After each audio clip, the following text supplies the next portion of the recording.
Salve, meus irmãos, professores, adolescentes. Na sua tela, presbítero Maurício Alves, apresentando hoje a 8ª lição da Escola Bíblica Dominical Classe dos Adolescentes. Esse programa que é um oferecimento da ADC TV, a TV da Assembleia de Deus de Criciúma, no canal ADC Educacional, que é dirigido pelo presbítero Adriano Fidelis e regido pelas boas mãos do nosso pastor-presidente, pastor Roberto Ronato Ovailer. Fique comigo para mais uma aula. E também já vou aproveitar aqui o início dessa aula e pedir a você que você se inscreva no canal, compartilha, deixe o seu comentário referente à aula aí embaixo para que a gente possa estar crescendo junto nessa palavra que é tão poderosa que nós amamos, que é a viva palavra de Deus. Amém, professor? Que o Espírito Santo conduza o seu aprendizado, que o Espírito Santo conduza o seu ensino e que os seus alunos e vidas sejam impactadas através da sua vida.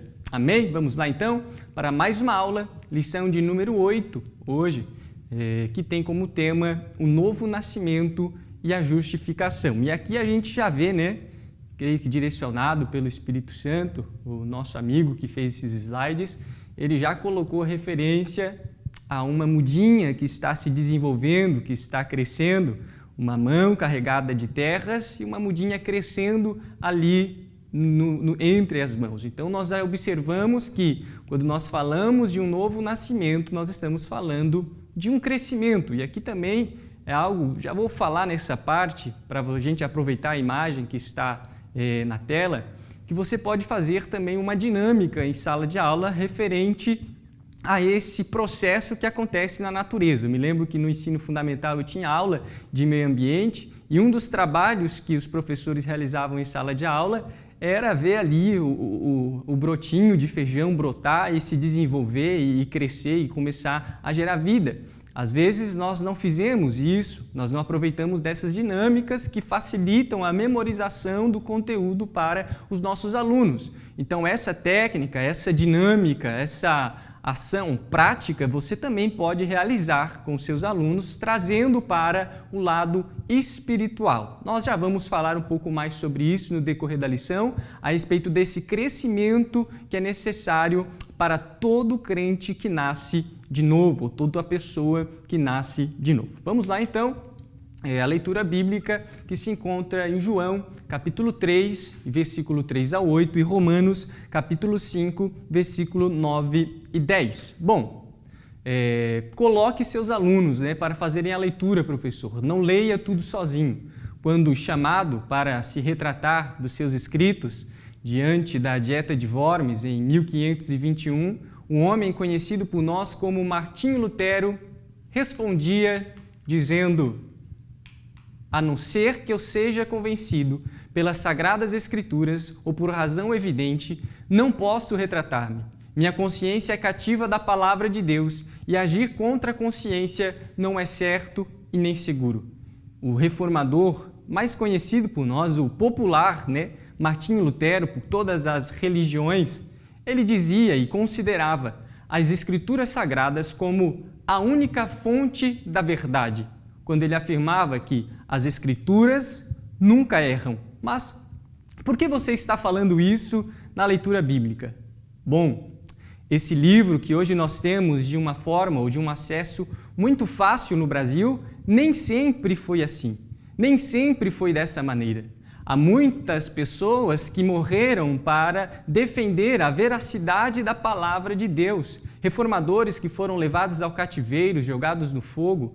Muitos perderam a sua vida, foram presos, torturados, para que hoje nós tivéssemos acesso a essa palavra em sua totalidade. Por isso, professor, faça dos momentos de leitura bíblica em sala de aula momentos especiais, para que seus alunos entendam a importância que esse livro tem para nós. Um homem, como diz aquela frase, uma pessoa que não conhece a sua história está fadado ao fracasso. E nós, como cristãos, precisamos entender o preço que foi pago para que essa palavra chegasse até nós da forma como nós a temos hoje. Por isso, professor, em sala de aula, que você possa transmitir para o seu aluno o temor, a devoção, o amor, a relevância, a importância que esse santo livro, que é a Palavra de Deus, tem para nós. E que essa sede, que essa importância, de certa forma, que esse saudosismo, que é um respeito à história daquilo que fizeram para que essa palavra chegasse até nós, possa ser transmitida de mestre para aluno, de professor para aluno, de mestre na fé para um neófito da palavra de Deus que está ali se desenvolvendo e crescendo. A mensagem, Tito, capítulo 3, versículo 5, diz assim: Ele nos salvou, porque teve compaixão de nós. E não porque nós tivéssemos feito alguma coisa boa, não. Ele nos salvou por meio do Espírito Santo, que nos lavou fazendo com que nascêssemos de novo e dando-nos uma nova vida. Então aqui, a mensagem, o versículo que vai abrir as portas para o conteúdo dessa lição já vai nos falar, já vai aqui nos dizer que tudo o que nós vamos ver daqui para frente acontece exclusivamente pela graça e a misericórdia de Deus. Não foi algo que nós fizemos por merecer, não. Foi a graça de Deus revelada em nossas vidas, a sua compaixão, o seu amor, que vai nos fazer, ou vai nos permitir, vai abrir o caminho para que nós pudéssemos nascer de novo e sermos reconciliados com Deus. Então, a obra da salvação, ela não é um mérito nosso, mas ela acontece exclusivamente por causa da graça de Deus. Objetivos dessa lição: apresentar o conceito do novo nascimento, o significado da justificação como um ato judicial de Deus e diferenciar a regeneração e justificação, que aí nós vamos ver que é um pouco mais tranquilo, não há muito segredo em diferenciar essas duas ações, mas basicamente a lição ela vai se dividir então entre o conceito de novo nascimento, que você deve explicar aos seus alunos, e também o conceito de justificação. Vamos descobrir. Seus pais já te contaram como foi seu nascimento? Quando um bebê nasce, tudo é novidade. Ele precisa de muitos cuidados, sendo bem alimentado e protegido. Ele irá crescer aprendendo coisas novas todos os dias.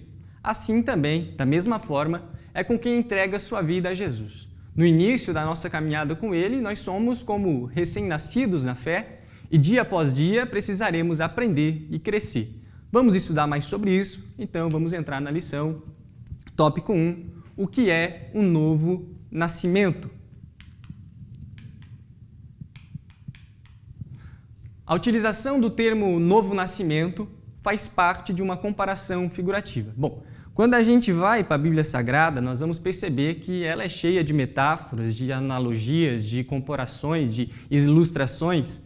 Isso também é um prato cheio, para qualquer professor de português. Mas, enfim, dentre os exemplos que você pode utilizar para explicar a respeito do novo nascimento, dentre os exemplos que você pode dar em sala de aula para explicar ao seu aluno sobre esse termo utilizado por nós como o novo nascimento, está a própria comparação que Jesus vai fazer quando ele conversa com Nicodemos, que é, de certa forma, uma comparação simples, quando Jesus ele vai comparar o nascimento espiritual com o nascimento natural. Então, basicamente, da mesma forma, quando uma mãe dá à luz ao seu filho, quando um bebê nasce, aquela ação, aquele nascimento está ocorrendo de uma forma natural. É um nascimento na carne. Então, da mesma forma que isso acontece, um homem, quando ele alcança a fase da sua racionalidade, há uma necessidade humana, nós precisamos entender que há uma necessidade dele também nascer no Espírito, dele se aproximar de Deus. João 3,6, o que é nascido da carne é carne, mas o que é nascido do Espírito é Espírito.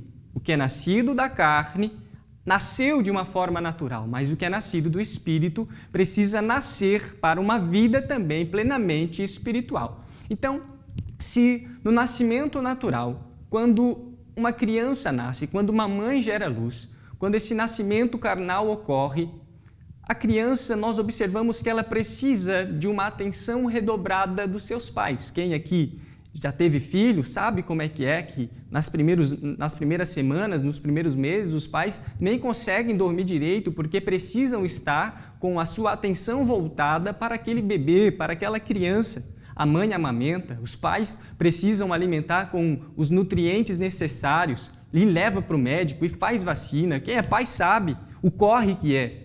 mas é gratificante quando você vê aquela criança se desenvolvendo e ela vai passando, vai crescendo, vai ficando forte, vai ficando gorda, vai ficando robusta até alcançar o período da maturidade e posteriormente, futuramente, quando sair do período da infância, a independência. Então, da mesma forma, quando nós olhamos para o nascimento espiritual, é necessário que aquele que nasceu de novo, aquele conhecido popularmente por nós, que todos nós passamos por essa fase, como o novo convertido, é necessário que ele também tenha uma atenção redobrada da sua igreja. Ele também tenha uma atenção redobrada do seu pastor, do seu líder, de um amigo que vai servir para ele como um pai na fé, como uma liderança espiritual, que vai servir para ele como uma referência espiritual. Como vai estar escrito em Hebreus, capítulo 5, versículo 13, essa alma precisa ser alimentada com leite, porque da mesma forma em que ela nasceu espiritualmente, também existe a necessidade dessa alma crescer espiritualmente. Aquele que nasce, ele precisa se desenvolver, precisa crescer. Então, se no nascimento natural, um pai na carne ensina seu filho na carne a falar de uma forma natural, no nascimento espiritual, o pai na fé ensina seu filho na fé a falar das coisas do Espírito. Se no nascimento natural, o pai na carne ensina seu filho na carne a andar de uma forma carnal e natural, no nascimento espiritual, o pai na fé ensina seu filho na fé a andar pelo Espírito, a ser conduzido pelo Espírito, a ser guiado pelo Espírito. 1 Coríntios 3,6, coloquei a referência ali, Paulo plantou, Apolo regou, mas é Deus quem deu o crescimento. Então, meus irmãos, quando a semente é plantada, quando o pecador é convencido dos seus pecados e se arrepende, nós podemos comparar esse processo com o processo do novo nascimento. Então, da mesma forma que, retornando lá para a imagem inicial dessa lição, então, da mesma forma, quando uma semente é plantada, ela precisa ser regada. Ela precisa ser cuidada. Quem já cuidou aqui de uma sementinha sabe que você precisa dar atenção a ela dia após dia, precisa ver se ela está se desenvolvendo, precisa ver se ela está crescendo, porque se você planta e deixa ali, talvez não vai se desenvolver da forma mais correta ou da forma apropriada. Então, da mesma forma, quando nós olhamos para o nascimento espiritual, aquela alma, ela precisa ser regada dia após dia, com a mensagem de Deus, aquela alma que passou pelo processo do novo nascimento, em que a semente foi ali plantada, ela precisa ser regada, precisa estar abastecida, precisa receber dia após dia a maravilhosa palavra de Deus para que ela venha crescer e alcançar, enfim, uma maturidade espiritual também. Então, basicamente é isso. E professor, na posição em que você está, no local onde Deus te colocou, saiba que é um privilégio enorme para você trabalhar. Como disse, às vezes o pai plantou, a mãe plantou, mas você está recebendo a oportunidade por Deus de regar, de trazer o crescimento para a sua classe de adolescente, de trazer o desenvolvimento espiritual para a sua classe de adolescentes. E, ao mesmo tempo em que essa posição é um privilégio e uma oportunidade, também nos traz uma responsabilidade muito grande dessa missão que nos foi concedida. Mas, ao mesmo tempo, o único papel que Deus nos dá é rega, é planta, prega, fala de Deus, gera o crescimento. Na verdade, quando nós vemos a seguir, o nosso papel é regar. Mas quando nós olhamos aquilo que o apóstolo Paulo vai falar em 1 Coríntios capítulo 3, versículo 6, quem se encarrega de dar o crescimento é o próprio Deus. Simplesmente fale e deixe Deus lhe usar. E quando você menos esperar, você vai ver Deus dando crescimento para os seus alunos. E no futuro, eles serão gratos a Deus e também gratos por você se deixar ser um instrumento nas mãos de Deus. Vamos lá então, hora da dinâmica. Trouxemos aqui uma dinâmica simples que você pode aplicar em sala de aula. E para essa dinâmica você vai precisar de uma tesoura, isso em casa, de um papel, caneta ou lápis e uma vassoura. Então, basicamente, aquilo que você pode fazer em casa, aquilo que você vai fazer em casa, é você vai pegar um papel, você vai pegar uma tesoura e você vai cortar esse papel em formato de coração, da mesma forma como está aqui, em formato de coração, você vai cortar o papel. Aí chegou então o dia de você ministrar a escola bíblica dominical, chegou o momento de você ministrar essa aula, aí você vai pegar todo esse material, vai pegar papel, vai pegar caneta, vai pegar uma vassoura e vai levar para a sala de aula. Quando você estiver na frente dos seus alunos, você vai dar para eles um papel em formato de coração e você vai dar para eles também um lápis ou uma caneta. E aí você vai pedir para eles escreverem, para eles anotarem como era a vida deles antes deles conhecerem Jesus. Ou no caso de alguém que sempre esteve na igreja, como é a vida de alguém que não conhece Jesus. E aqui eu peguei aqui o meu formato de coração, meu papel em formato de coração e coloquei alguns exemplos. Coloquei aqui pecado, mentira, solidão, angústia, tristeza, vícios e por aí vai, né? Essa é a vida de um coração que não conhece a Jesus, que ainda não teve um encontro com Deus. Voltando para cá, então você vai dar para eles um tempo para eles escreverem isso, até para não ficar a aula toda, né? Mas quando acabar o tempo, ou quando todos tiverem terminado de escrever essas palavras, você vai pedir para eles pegarem esse coração que eles escreveram, que está cheio do pecado, amassarem e jogarem num canto que você escolher dentro da sala de aula.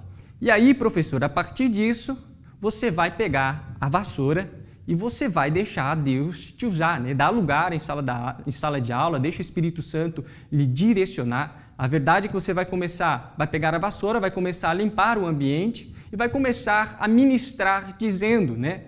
Aí você pode falar que quando Jesus ele chega no ambiente, ele purifica o homem nascido de novo de todo o pecado, ou aquela famosa frase que nós gostamos de utilizar, né? Que Deus ele pega os nossos pecados e ele joga no mar do esquecimento e faz tudo novo, ele limpa o ambiente, ele limpa a casa. Você tem total liberdade para falar aquilo que o Espírito Santo direcionar em seu coração. Mas depois que você limpar a sala de aula, tirar os corações manchados pelo pecado, os corações sujos, você vai pegar agora um coração branquinho. Você vai pegar um coração que não tem marca, mais bonito, e você vai entregar. Aqui você pode até, de certa forma, você pode colocar um mimo, colocar uma balinha, entregar ali para os seus alunos, fazer um agrado, né, que eles vão gostar, vai ficar mais marcado, já vai trazer algo diferente para a sua aula, mas a relevância desse momento é você entregar um coração branco, puro, mais alvo do que a neve, e agora sim sem o pecado. E aí você pode começar, no momento enquanto você entrega, você pode ministrar dizendo que Jesus, quando ele chega em nossas vidas, ele nos dá um novo coração. Aquele coração cheio de pecado, cheio de mentira, cheio de tristeza, ele foi jogado no lixo e foi substituído por um novo coração segundo a vontade de Deus. Novo coração, nova história, nova vida, novo nascimento. É isso que nós encontramos em Jesus Cristo. Essa é uma simples dinâmica, mas que você pode estar aplicando em sala de aula para explicar a respeito do que é o processo do novo nascimento. O nosso velho homem, o nosso antigo coração, ficou para trás. Ele já morreu nas águas do batismo, no momento da conversão ali já morre, né? E o novo homem, agora que vive para Jesus Cristo, tem um coração puro segundo o nosso Deus, que guarda, como diz aquele hino, né? Dai-me um coração igual ao teu bom mestre. Amém, meus irmãos? Vamos lá, então, para o tópico 2, justificados diante de Deus. Aqui a gente sai daquela área que era um pouco mais tranquila e nós vamos para uma área, né? Uma ala que é um pouco mais séria, né? A área jurídica, justificados diante de Deus. Aqui eu fiz alguns slides simples para estar trazendo, para ficar um pouco mais dinâmico, mas ali na sua aula você pode, deixar Deus lhe usar, fazer uma cartolina, colocar numa folha. A realidade, e que nós precisamos compreender, é que os seus alunos vão entender melhor se, além das palavras, você trazer algo visual para eles enxergarem também. E aqui já fica uma exortação para nós. Eu fui líder de jovens há um tempo, e lá na igreja onde eu congregava, a gente tinha data show, mas eu começo a pensar que às vezes nós temos muitas ferramentas em nossas mãos, mas nós não sabemos utilizar. Então, professor, se Deus tem lhe dado a oportunidade, se tem um data show lá na sua igreja, coloca slide lá para os seus alunos verem, coloca vídeos para eles verem. Isso vai facilitar o aprendizado, vai facilitar a memorização para que eles venham a aprender de uma forma mais adequada. Vamos pegar os exemplos que são utilizados no ensino secular, ou eles não fazem. Até no ensino médio a gente fazia trabalho em cartolina, ia lá, colocava as coisas na cartolina, justamente para que a gente viesse também ter uma facilidade no aprendizado. Isso é uma técnica de ensino. Então, que quando se tratar da obra de Deus, a gente não venha fazer de qualquer jeito. A gente não chega em sala de aula com um estudo que a gente estudou há 30 minutos antes de ir para a igreja e vai lá, aplica de uma forma superficial. Não, que você possa se preparar, fazer algo diferente, de repente fazer um slide que você pode fazer bem melhor do que esse slide que eu fiz aqui, que eu fiz. Então, deixa Deus lhe usar aí, que vai ser bênção de Deus. Mas basicamente agora, focando nessa imagem, retornando para o assunto da lição, que é a justificação, nós vemos duas partes que estavam separadas. De um lado nós temos a cadeira de réu, e que ali está assentado nessa cadeira de réu o pecador, nessa figura jurídica, E do outro lado nós temos Deus como juiz, separados. A realidade, e nós conhecemos a história, quando nós olhamos para o jardim, ali Deus ele se revelava. Ali no jardim existia uma relação pessoal entre o homem e Deus. Eles estavam juntos naquele local. Mas quando o homem cai, quando o homem peca, essa queda vai causar a separação do relacionamento que existia entre o homem e Deus. Isso acontece por causa do pecado. E, meus irmãos, nós sabemos que Deus ele condena o pecado. O pecado, ele fere a lei do Senhor. O pecado, ele transgride a lei de Deus, ele machuca a lei de Deus. E se Deus fosse complacente com o pecado, se Deus aceitasse o pecado, ele seria tão pecador quanto nós, pecadores.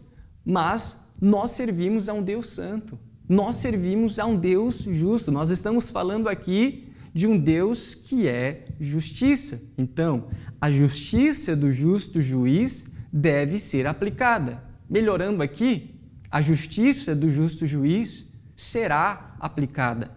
Há de chegar um momento, que é conhecido popularmente por nós como o juízo final, em que esse martelo, o martelo do justo juiz será batido e todos aqueles que morreram em seus pecados serão condenados, e a gente precisa ser grandinhos para entender e aceitar isso. Mas se a história da raça humana terminasse aqui, se tudo acabasse aqui, não haveria esperança, não haveria salvação, até a gente cairia naquilo que, de certa forma, não sou muito bom em filosofia, mas naquilo que Nietzsche acreditava, Deus nos abandonou, de certa forma.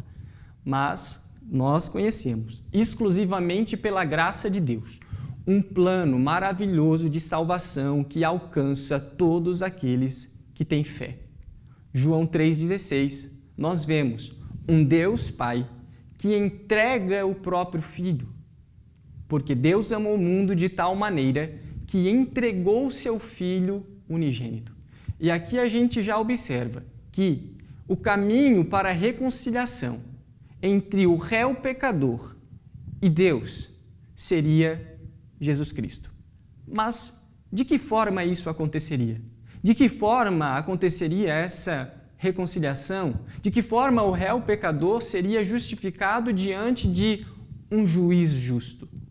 Aí nós observamos no centro dessa reconciliação entre o réu pecador e o Deus juiz, a cruz de Cristo.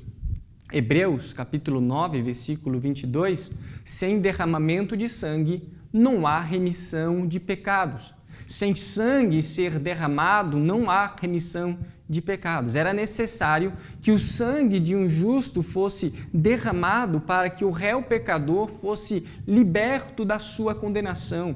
Era necessário o sangue de um justo ser derramado na cruz do Calvário para que o réu pecador fosse justificado diante de Deus. Havia essa necessidade. Então, como diz em Isaías capítulo 53, o castigo que nos traz paz estava sobre ele. Parafraseando aqui João Batista, Jesus é o cordeiro mudo, o cordeiro inocente, o cordeiro de Deus que tira, que arranca o pecado do mundo. Eis aí Jesus Cristo.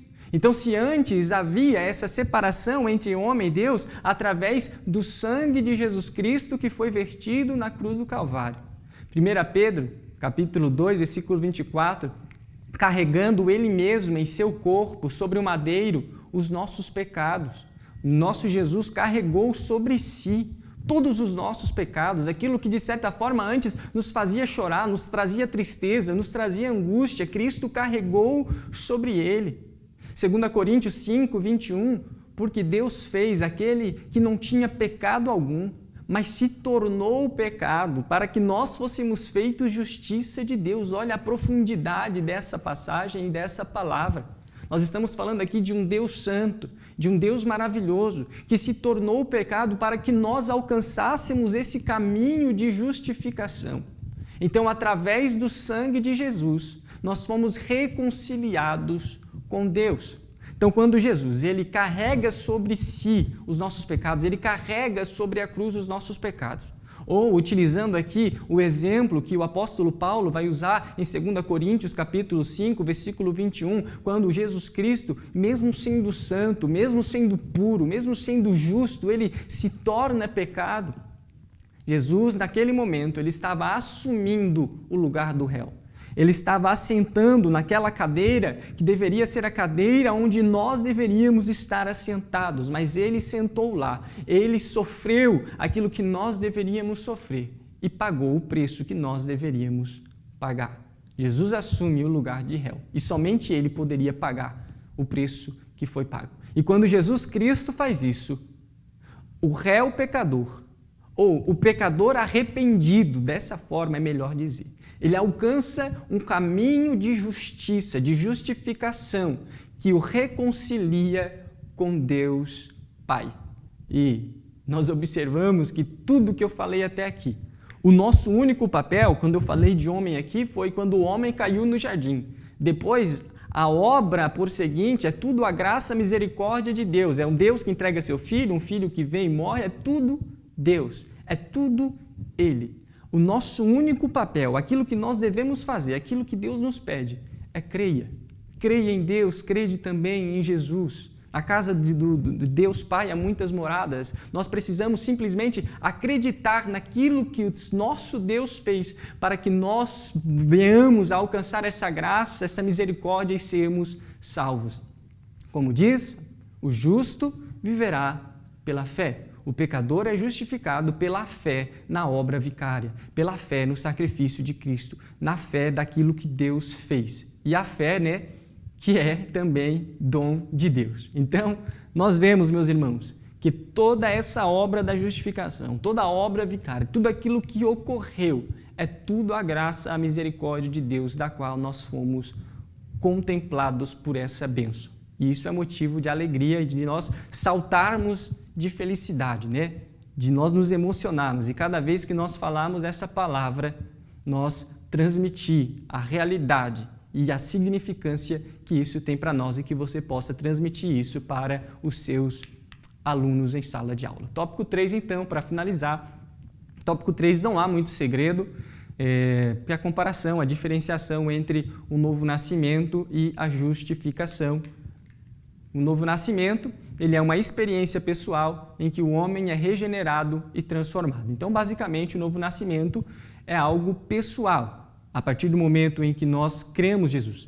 Então, se você pegar as experiências de novo nascimento, vamos lá, vamos para a Bíblia Sagrada, você pega o momento da conversão de Paulo, o momento do novo nascimento de Paulo e o momento do novo nascimento de Pedro, no momento do novo nascimento de outros homens de Deus, você vai observar que cada um teve a sua experiência pessoal, cada um teve uma experiência diferente. Adão vai relatar um testemunho de uma forma diferente. Então, o novo nascimento, nós vemos diversos testemunhos diferentes, apesar de ser uma mesma palavra que o define, da forma como acontece, é diferente para cada pessoa. Cada pessoa tem a sua experiência com Deus, né? Então é algo pessoal. Aquele que não nascer da água do Espírito, aquele que não nascer de novo, não verá o reino de Deus.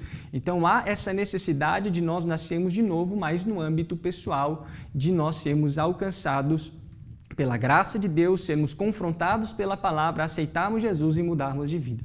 Basicamente é isso. Já a justificação, nós vemos que é um benefício de Deus, é um presente de Deus para quem crê em Jesus. E isso é um benefício de Deus único, exclusivo, para todos aqueles que crerem em Cristo Jesus. Então, uma diferença, para explicar aqui de uma maneira simples, enquanto o novo nascimento é uma experiência pessoal, a justificação é um benefício geral de Deus para aqueles que acreditam. Mas, o essencial, e que é necessário para que essas duas coisas venham a acontecer na vida do homem, o essencial, a fé. A fé é a base para que essas coisas aconteçam. A partir do momento em que o homem realmente crê, a partir do momento em que ele recebe de Deus esse dom da fé e começa a acreditar em Deus, ele nasce de novo e automaticamente também é justificado pelo sangue de Jesus. Glória a Deus. Conclusão então, a regeneração e justificação fazem parte do presente do Altíssimo para as pessoas que se arrependem de seus pecados e voltam-se para Jesus. A salvação é uma completa mudança de vida. Então essa é a conclusão de hoje, que nós observamos esse presente maravilhoso que nós recebemos de Deus, tanto a regeneração quanto a justificação, que tudo isso, meus irmãos, é a graça de Deus sobre nós. Aquilo que nós estamos mencionando desde o começo, né? Nós não merecíamos, nós não tínhamos nada. Nós, como diz aquele louvor, nós não trouxemos nada para a mesa, mas Ele resolveu, mesmo assim, bater a porta do nosso coração.